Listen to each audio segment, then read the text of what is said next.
परम प्रेममय श्री श्री ठाकुर परमाराध्य जगज्जननी श्री श्री बड़मा परम पूज्यपाद जुगाचार्य श्री श्री बड़दा आजिर भरोसा आमମାନଙ୍କର पूज्य आचार्य देवଙ୍କ श्री चरण कमल अनंत कोटि प्रणाम निवेदन करुछि।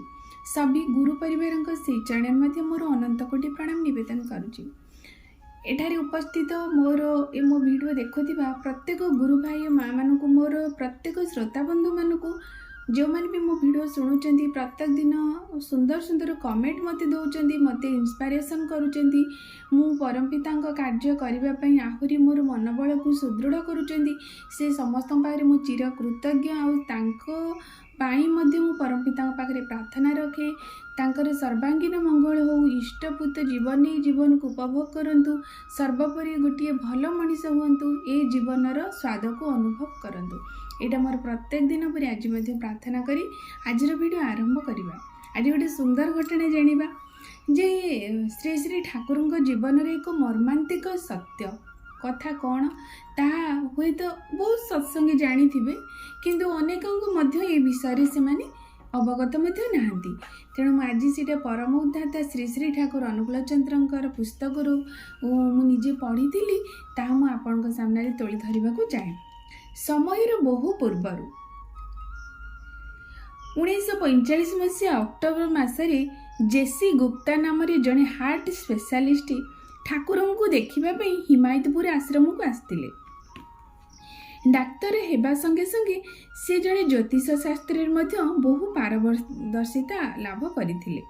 से केष्टदा पाखु श्री श्री ठाकुर कोष्ठी नहीं विचार करे कहले जे ठाकुर परिवेश तांकर मर्यादा बुझा को एक्चुअली सक्षम से नथिले। You are much in advance of in your time अर्थात आपणकर समय बहु पूर्वर आसी जाइछन्ति। रूपक भाव में कहुपर राजेश्वरी होई जन्मग्रहण करने सत्वे भी परिवेशर अनुपयुक्तता हेतु सारा जीवन आपण को दासी भूमिका जीवन यापन करने को जगत आपणकर असामान्य अवदान को जानी बुझीपर केतबेले ना आपणकर जेतबेले देहावसान हवार बहु वर्ष पर गोटे दिन आपण महाभाग्यवान गोटे दिगरे आ गोटे दिगरे आपण महादुखी। आमे माने चिकित्सा करी कौन करिबु परिवेश जदि आपणकर उद्देश्य को परिपूर्ण न करे सेथिबे आपणकर अंतर रे जो गभीर वेदना और व्यर्थता बोध रहिबो ताहा पे बाकी जीवन आपणको बेसी भाग समय अल्प बहुत अस्वस्थ रहिबाकू पड़िबो। आपणकर भाग्य केतेकटे रामचंद्रंक परि सहस्र बांधव मध्य एकाकी रहिबे आपणकर मनर दुख केही बुझिबे नाही। यही हेउछि आपणकर विधिर लिपि। डाक्तर बाबू ये कथा गुड़िक कही राधा रमण दांक घर पाखरे थिबा पक्का चौतरा उपर चेयारे बसी सेतबेले उपस्थित थिले सरोजिनी माँ प्यारीदा प्रमथदा केष्टदा डॉक्टर सुरेंदा डॉक्टर कालीदा ननीमा प्रफुल्लदा आज सेठारे उपस्थित थिले।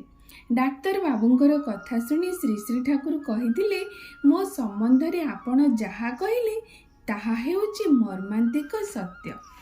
अर्थात ये जो कथाटी आज आम शुणिले से पुस्तक जहाँ भी आम एमाने पढ़िले प्रकृत में ये कथाटी श्री श्री ठाकुर कहले मर्मांतिक सत्य। अर्थात सेटा केमिति देखंतु जेमिति एक अबोध बा गोटे अपारगत पिता निजको भावे निजर संतानर कौनसी से मंगल करिपारे ना बोली केतबेले ना जेतबेले जने संतान अबाध्य होउची अबाटरे जाउची कथा कहूची अखाद्य खाऊची जेते कि मनीषर कर्तव्य से संपूर्ण रूपे विमुख होई अमनीष भाव से जाउची सेतबेले पिता तांकर कौनसी किछि करि पारु नांदी कारण से जो बाटरे जाउची निश्चिंत भाव से बाट ही ता पई अमंगलदायक से बाट ही तार विपर्जय बाट से बाट ही तार विनाशर बाट किंतु तथापि से जाउची सेतबेले जेतबेले पिताटी कि कर्तव्य विमूढ़ होई किछि भी से करि पारु नांदी जेतबेले तांकर आखि सामना रे देखुचंदी तांकर संतान मानकर ए विपर्जय विनाश हो जाउची सेतबेले से पितार अवस्था जहाँ भी अनुभूत होउथबो ତାହା ହିଁ ହେଉଛି ଶ୍ରୀ ଶ୍ରୀ ଠାକୁରଙ୍କର ସେ ସମୟର ଅବସ୍ଥା। ଆଉ ବର୍ତ୍ତମାନ ମଧ୍ୟ ସେହିପରି ଅବସ୍ଥା ସେ ଅନୁଭବ କରୁଛନ୍ତି। କାହିଁକି ନା ପ୍ରତ୍ୟେକ ଯୁଗରେ ପୁରୁଷୋତ୍ତମ ବା ପୁରୁଷ ଯେତେବେଳେ ଆସନ୍ତି ଈଶ୍ୱର ନରତନୁ ଧାରଣ କରି ଏଇ ମଣିଷମାନଙ୍କୁ ହିଁ ବଞ୍ଚେଇବା ପାଇଁ। କାରଣ ମଣିଷମାନଙ୍କୁ ତ ପ୍ରବୃତ୍ତି ଦେଇଛନ୍ତି ମଣିଷମାନେ ରକ୍ଷା ପାଇବା ପାଇଁ, କିନ୍ତୁ ମଣିଷ ସେ ପ୍ରବୃତ୍ତି ଦ୍ୱାରା ନିଜର ବିନାଶ କରୁଛି। ଯେତେବେଳେ ସେ ପୁଣି ସହ୍ୟ ନ କରିପାରେ ତାଙ୍କୁ ପୁଣି ନରତନୁରେ ଧାରଣ କରିବାକୁ ଆସିବାକୁ ପଡ଼େ। ସେ ମଣିଷମାନଙ୍କ ପଛରେ ପୁଣି ଚାଲନ୍ତି ଯେ ତୁମେ ଏମିତି ଖାଦ୍ୟ ଖାଅ, ଏମିତି କର୍ମ କର, ଏମିତି ଧ୍ୟାନ କର, ଏମିତି ବାଟରେ ଯାଅ, ଏହିସବୁ ବିଧାନ ଭିତରେ ତୁମ ପ୍ରବୃତ୍ତି ଗୁଡ଼ିକୁ ତୁମେ ଆୟତ୍ତରେ କରିବ, ଯାହାଫଳରେ କି ତୁମେ ଜୀବନର ଏଇ ଯେଉଁ ମଣିଷ ଜନ୍ମର ସାର୍ଥକତାଟାକୁ ଅନୁଭବ କରିବ।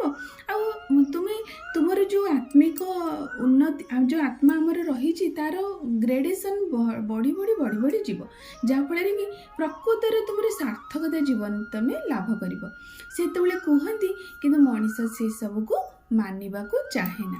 ସେଇଥିପାଇଁ ପୁରୁଷୋତ୍ତମ ବହୁ କଷ୍ଟ ପାଆନ୍ତି, ବହୁତ ଯନ୍ତ୍ରଣା ପାଆନ୍ତି। ବର୍ତ୍ତମାନ ସମୟରେ ମଧ୍ୟ ସେଇଭଳି ଭାବରେ ହେଉଛି। ଆମେ ତାଙ୍କର ଆଗମନର ଉଦ୍ଦେଶ୍ୟକୁ ଜାଣୁନା, ଆମେ ତାଙ୍କୁ ବୁଝୁନା। ସିଏ ଯେ କଳି ଯୁଗରେ ଯୁଗ ପଦାର ଭାବରେ ଆସି ପୁଣି ଆମକୁ ବିଧି ବିଧାନ ନୀତି ନିୟମ ଦେଲେଣି, କିନ୍ତୁ ଆମେ ସେସବୁ ବିଶ୍ୱାସ କରିବାକୁ ପ୍ରସ୍ତୁତ ମଧ୍ୟ ନୁହେଁ। ସେଇଥିପାଇଁ ସେଇଦିନ ସେ ଜ୍ୟୋତିଷ କହିଦେଇଥିଲେ ଯେ ଆପଣ ସମୟର ବହୁ ପୂର୍ବରୁ ଚାଲି ଆସିଥିଲେ। ଅର୍ଥାତ୍ ଆପଣଙ୍କୁ ସମୟ ବୁଝିବ, ଏ ପରିବେଶ ବୁଝିବ, ଏ ମାନବ ସମାଜ ବୁଝିପାରିବ କେତେବେଳେ ନା ଆପଣ ଚାଲିଯିବାର ବହୁ ବର୍ଷ ପରେ, ଯେଉଁଟାକି ପ୍ରତି ଯୁଗର ପ୍ରତି ପୁରୁଷୋତ୍ତମଙ୍କ ପାଖରେ ଘଟିଥାଏ। ଯେତେବେଳେ ରାମଚନ୍ଦ୍ର ଆସନ୍ତି ସେତେବେଳେ ଅଯୋଧ୍ୟାବାସୀ ତାଙ୍କୁ ବିଶ୍ୱାସ କରିପାରିଲେନି। ଇଏ ଯେ ତ୍ରିଭୁବନର ମାଲିକ, ତାଙ୍କୁ ବନବାସ ସହ୍ୟ କରିବାକୁ ପଡ଼ିଲା, ତାଙ୍କୁ କେତେ ପ୍ରକାରର ଲାଞ୍ଛନା ସହ୍ୟ କରିବାକୁ ପଡ଼ିଲା। ମା ସୀତାଙ୍କୁ ମଧ୍ୟ ସେଇଭଳି ଭାବରେ ଘଟଣା ଘଟିଥିଲା। ତାଙ୍କୁ ବାର ବାର ନିଜର ସତୀତ୍ୱ ପରୀକ୍ଷା ଦେବା ପାଇଁ ଅଗ୍ନି ପରୀକ୍ଷା ଦେବାକୁ ପଡ଼ିଥିଲା। ସେଇ ଘଟଣା ଘଟିଥିଲା ମଧ୍ୟ ଲୀଳା ପୁରୁଷୋତ୍ତମ ଶ୍ରୀକୃଷ୍ଣଙ୍କ କ୍ଷେତ୍ରରେ। ସିଏ ବି ଯେତେବେଳେ ଆସିଥିଲେ, ସିଏ ତ ଗର୍ଭରୁ ଆରମ୍ଭ ହୋଇଥିଲା ତାଙ୍କର ମୃତ୍ୟୁର ଲୀଳା, ମୃତ୍ୟୁର କାଣ୍ଡ କରିବା, ଘଟଣା ଘଟେଇବା ପାଇଁ। ତାଙ୍କର ସେମିତି ଶୈଶବ ଅବସ୍ଥାରୁ ଆରମ୍ଭ କରି ଯୌବନ ଅବସ୍ଥା ପର୍ଯ୍ୟନ୍ତ ମଧ୍ୟ ତାଙ୍କର ମୃତ୍ୟୁ ସହିତ ତାଙ୍କର ସଂଗ୍ରାମ ଚାଲିଲା।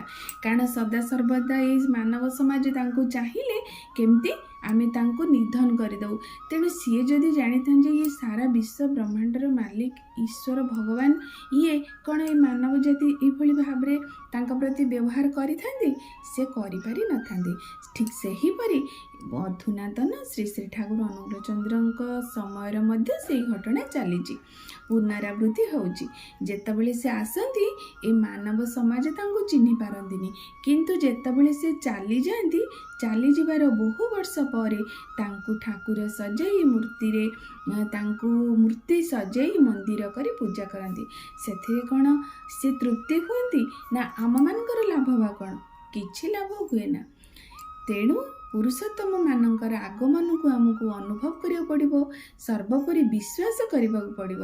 କାରଣ ଆମର ସାଧ୍ୟ ନାହିଁ ସିଏ ଯେ ପୁରୁଷୋତ୍ତମ ତାଙ୍କୁ ମାପିବା ପାଇଁ, କିନ୍ତୁ ଆମେ ଆମର ବିଶ୍ୱାସ ବଳରେ ତାଙ୍କୁ ଭଲ ପାଇବା ବଳରେ ଆମେ ତାଙ୍କୁ ଅନୁଭବ କରିବା ଆଉ ଉପଲବ୍ଧି କରିବା ଯେ ଇଏ ହିଁ ଭଗବାନ ରୂପରେ ଆସି ପୁଣି ମାନବ ସମାଜକୁ ଉଦ୍ଧାର କରିବାକୁ ଆସିଛନ୍ତି। ତେଣୁ ବିଷୟଟା ଗୋଟେ ଅଜଣା କଥା, ବହୁ ଲୋକଙ୍କ ଅବଗତ ହୋଇଥାଇପାରେ ବା ନପାରେ। ତେଣୁ ଶୁଣିଲି, ନିଶ୍ଚିନ୍ତ ଚେଷ୍ଟା କଲି ଭିଡ଼ିଓ ମାଧ୍ୟମରେ ଅନ୍ୟ ସମସ୍ତଙ୍କ ପାଖରେ ତୋଳି ଧରିବା ପାଇଁ। କେମିତି ଲାଗିଲା ମୁଁ ଜାଣିନି, କେଉଁ ଟାଇପ୍ର ବା କେମିତି ଜାଣିବା ପାଇଁ ଚାହାନ୍ତି ଆପଣ ମଧ୍ୟ ମୋତେ ଭିଡ଼ିଓ କମେଣ୍ଟ ବକ୍ସରେ ଜଣେଇଲେ ମୁଁ ନିଶ୍ଚିନ୍ତ ଭାବରେ ଆପଣମାନଙ୍କ ପାଇଁ ସୁନ୍ଦର ସୁନ୍ଦର ଭିଡ଼ିଓ କରି ଦେଇପାରିବି। ସେଇଟାରେ ନିଜକୁ ସାର୍ଥକ ମନେ କରିବି। ସର୍ବଶେଷରେ ସମସ୍ତଙ୍କର ମଙ୍ଗଳ ପ୍ରାର୍ଥନା କରି ଏଇଠି ରଖୁଛି। ଜୟ ଗୁରୁ।